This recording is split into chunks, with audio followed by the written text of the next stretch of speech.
Welcome to American Christian or Christian American. I'm Sean Legacy and I'm your host. We're going to be talking about some things today where we have people we idolize in this country. I don't. Some others don't. But as a whole, we idolize them. One particular one would be part of the founding fathers, Thomas Jefferson, when the true facts about these people are not what we're supposed to believe. We're indoctrinated as children to honor certain people. We have holidays on some people. We have cities, counties, towns named after some of these people, or books that have been written by some of these people. And yet, the facts tell you what kind of person they really are.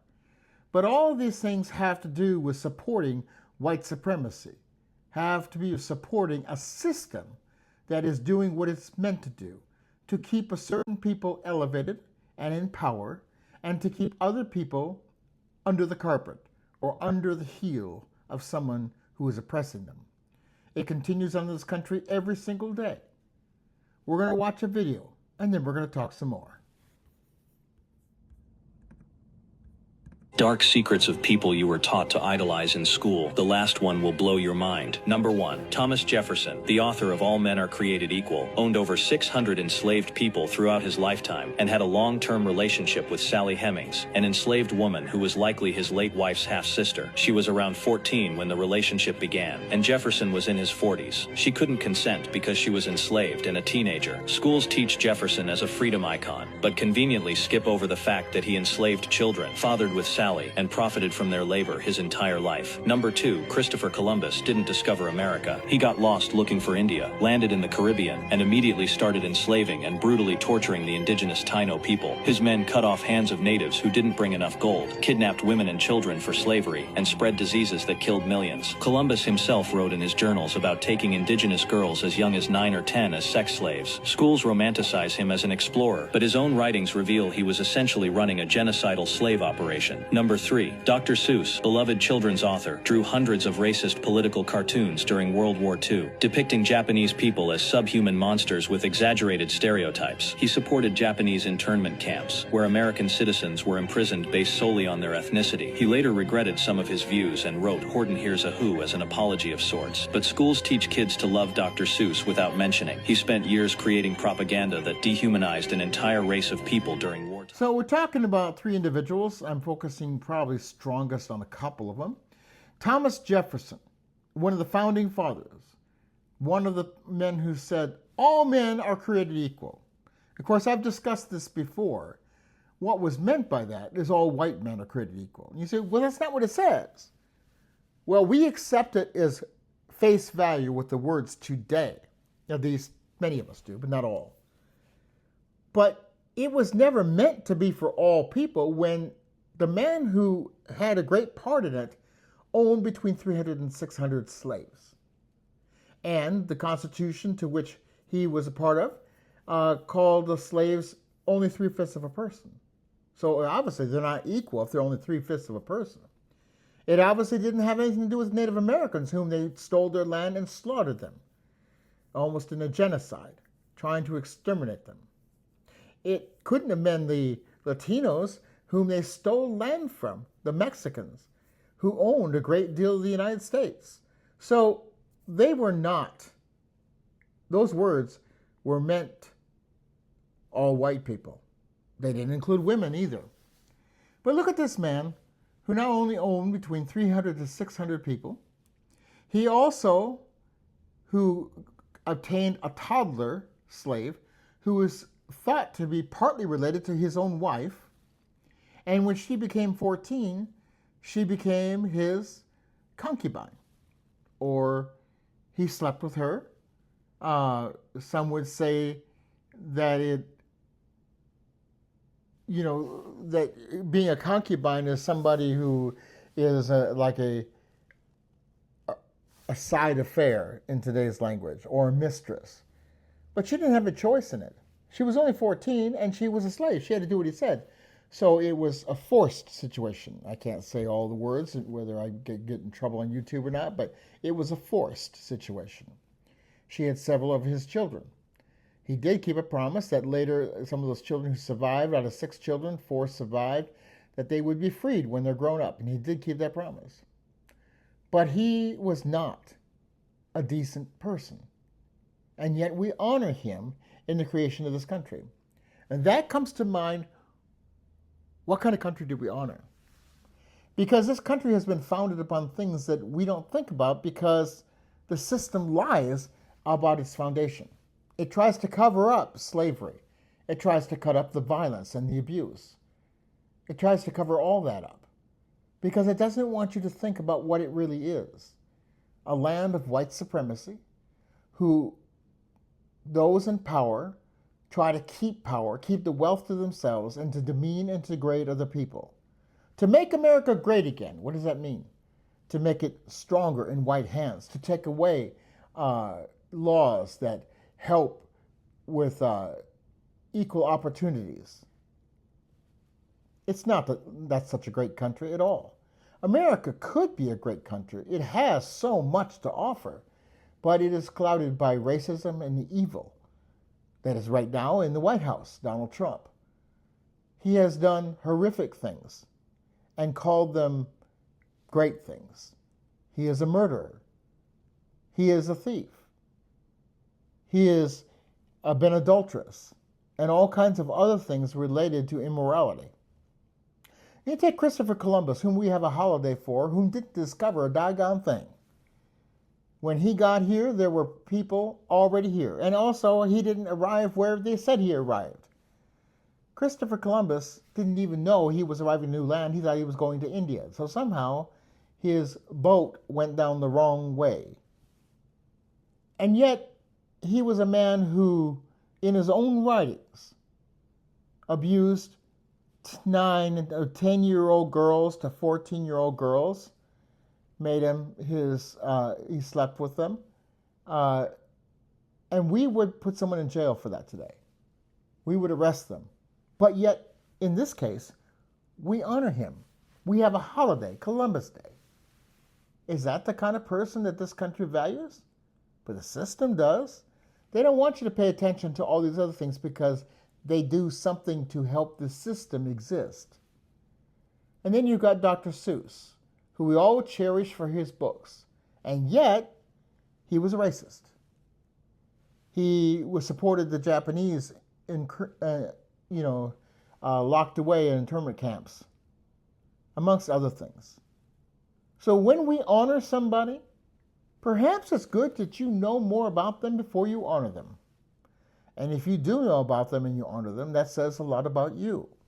That tells us who you are as a person. America was not built on freedom. It was built on the backs of slaves. It was built on brutalization, murder, lynchings, all kinds of evil, twisted things. It was built upon people who abused people in an S way. Both men and women were abused by their masters. And yet, we look so fondly upon it. We keep saying the founding fathers did this and they did that. They didn't create what we think they created. And my belief is they didn't really create anything that was democratic at all. They created a country that had certain things that made it look like it was democratic. But when the Electoral College elects the president, and many states didn't even have the popular vote, that's not democratic. Then they had the senators elected by the legislature instead of the people. That's not democratic. And when you had the House, the House was elected by the people. Only males and white, and only those who own property. And that's basically the aristocrats or the affluent, people who have money. Because a lot of people were either poor or affluent. That's not democratic. It is putting things in the hands of the people who you think should have power. That's not democratic. But what changed? Well, people stood up for different things, and through the amendment process, since we had that, we did change things to make things more democratic. But there's still great flaws in the system. I think a new constitution is necessary, but it isn't necessarily if you can make amendments as well. I think a new constitution with a different type of government, but if you want the same type of government, you can do that, and you can just make adaptations to it. But we have to understand the intentions of these people is not the intentions to which we celebrate today. And they were not the decent people that we celebrate today. They were horrific people in many aspects. They owned other human beings, and along with ownership came abuse. Now, Sally Hemings was abused in an S way, and maybe other ways too. We don't know. But plenty of slaves. You kept those slaves in line. There were people who were being beaten. I have no doubt that Thomas Jefferson's slaves were beaten, at least to some degree. And even if they weren't beaten as badly, they were still beaten. They were still forced to work. They were still forced to make money for their master, Thomas Jefferson, who that's how he made his money. He says he didn't really believe in slavery, which I don't believe at all, but he kept them because he didn't want to have to work for himself. He didn't want to actually do the work. He let other people do his work.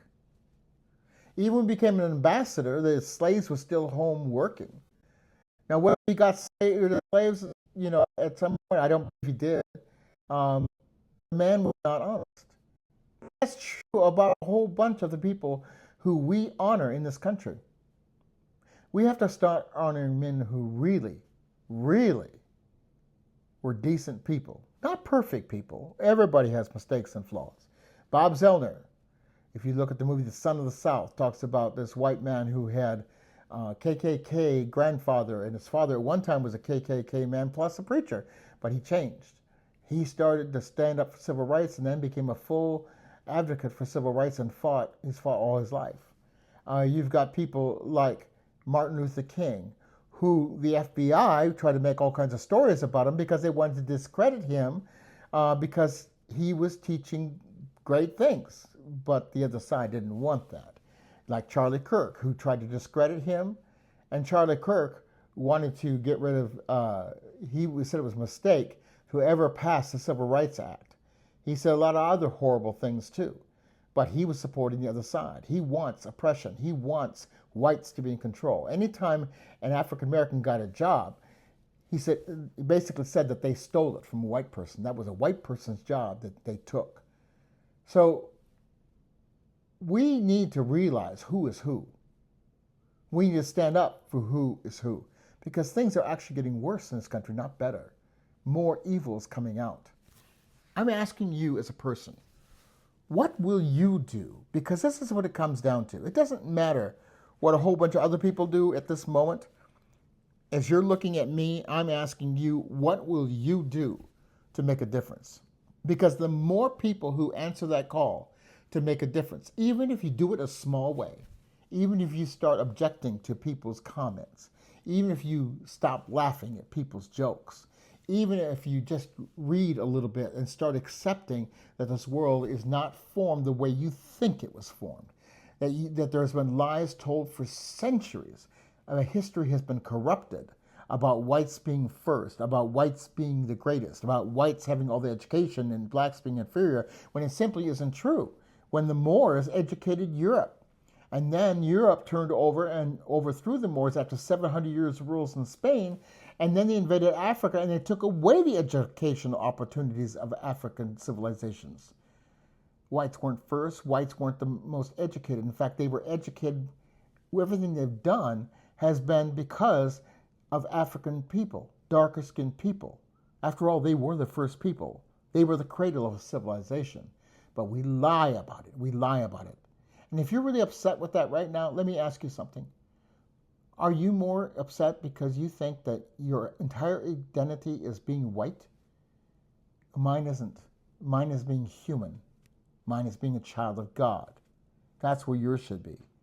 We shouldn't be ashamed of what we look like, but we should not think that is more important than anything else. What matters is what's inside of a person, who they are. But yet but what they are on the outside is just part of who they are. It shouldn't be shunned, but it shouldn't be elevated above everything else either. Are you still honoring people who do dishonor to so many people in this country? Are you still just following what the school systems taught you? Because the system indoctrinates people all the time. It tells us lies all the time. When will you educate yourself? When will you decide to think something different? To actually be an individual, to actually understand that we need each other all together. And if hatred simply eats away at the core, you're actually torturing yourself along with other people. When will you be the human being you're supposed to be? And stop thinking that you're better than everybody else because you're white. Until the next time, on American Christian or Christian American.